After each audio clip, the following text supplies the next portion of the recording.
Today we got a fun one. We're going to build a sturdy A-frame swing set using some heavy-duty swing set brackets from ABUSA. I'm not sponsored by ABUSA. I just found them randomly on Amazon, checked their reviews, and thought they looked pretty clean, so I wanted to try them out.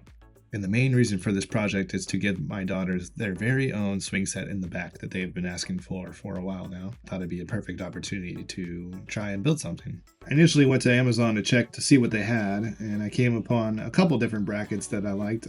I thought the A-frame swing set style was the cleanest and most modern. I was trying to achieve a Scandinavian look, so I liked the minimal shape that the A-frame had, and I found these ABUSA brackets. I really like this kit because it comes with not only the two big brackets up top that support the structure, but also includes swing set brackets, a total of 4, so I wouldn't have to get everything a la carte. I could just get it all in one kit.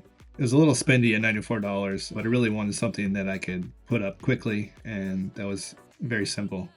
As I started my Amazon search about swing seat options, I found a couple cool wood ones that I thought would match really well to the framing. However, other play structures that were all wood that seemed to rot over time or degrade, collect moss or mildew, and I wanted something that was a little more hands-free and that could withstand the elements. I found this seat option that went really well with the design, and my favorite feature is the adjustable heights on the ropes. My daughters are 2 and 4, so I can customize each swing to their individual heights and adjust as they grow. Now for lumber, we need 4 4x4x10 posts and 1 4x6x10 top beam. You can really make any dimension, heights, and length of top beam, but I wanted something that looked very aesthetically pleasing and proportional. Something that actually looked like a real swing set and not just like a toy in the backyard. So I ended up leaving all the wood at 10-foot lengths, including the top beam and all posts. I don't know if it's required, but I mitered each of the 4 leg posts to match the angle of the bracket so it would sit flush to the ground. Next, I sanded all the lumber and prepped for stain. Whenever I'm out and about, I keep my eye open for ideas on stain. Really enjoy mid-century modern, warmer wood tones. However, for this project, I wanted to try something a little more Scandinavian, maybe a little lighter. I want something that would show grain, however, have enough coverage to hide any imperfections or knots. Lately, I've been experimenting with BEHR Premium's semi-transparent wood stain. I'm not sponsored by Home Depot or BEHR, however, during the last few projects that I've used the semi-transparent stain, I've really enjoyed the results. I tried this in different colors for my fences or my shed. For this project, I chose Navajo white, color code ST-157. I initially tried to be economical and just get away with 1 sample size. However, just my luck, I would have to go back and buy another. I must subconsciously do this to myself so I can take more trips to the hardware store.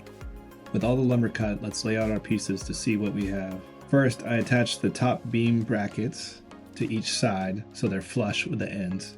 From there, I drilled pilot holes and then inserted the provided bolts and secured with an impact and a ratchet with 11/16 socket.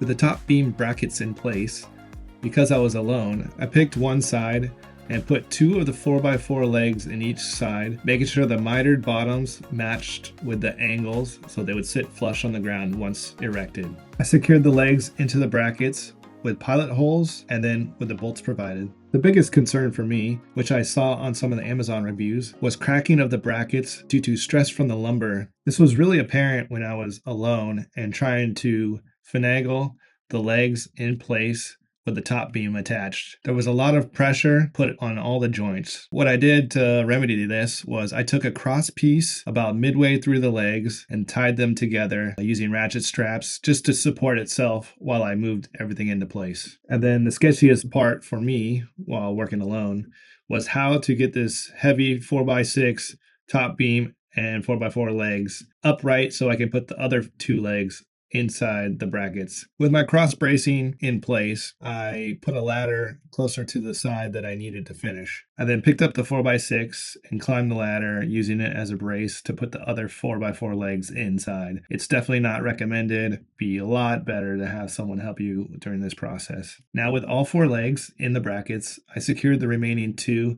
with pilot holes and provided bolts. The biggest mistake of this project was on one pilot hole, I did not drill deep enough. I slightly cracked one of the 4x4 legs at the very top, which I'll have to replace later. It looks structurally okay, just aesthetically ugly. So my biggest recommendation is spend your time on the pilot holes, securing the bolts slowly, and not to over tighten. Once fully assembled with the legs spaced out equally, the structure was actually really robust. I thought originally I needed cross bracing between the legs for strength. However, I didn't want to do that for aesthetic purposes because I like the minimal look. I did some initial tests, swinging it pretty fast and pretty high, and I got no movement. Next, I got ready to install the swing hanger brackets. I measured across so that I can distribute 2 swings equally, and then did a visual check by putting the swings over the top beam and just looking at it to see how they aligned. When I was happy, I installed using pilot holes and provided bolts. Installing the swing seats themselves was really easy using the D-rings provided in the kit. I adjusted the height for each of my daughters and then made adjustments as needed.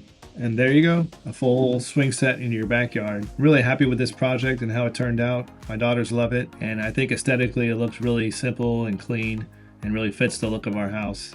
If you want to check the links below, I listed all the products that I used. Thank you guys so much for watching the video. If you guys want to like and subscribe, I'd really appreciate it. Please let me know in the comments if you do anything differently. I'm always learning. Please help me out. Until the next one, thank you.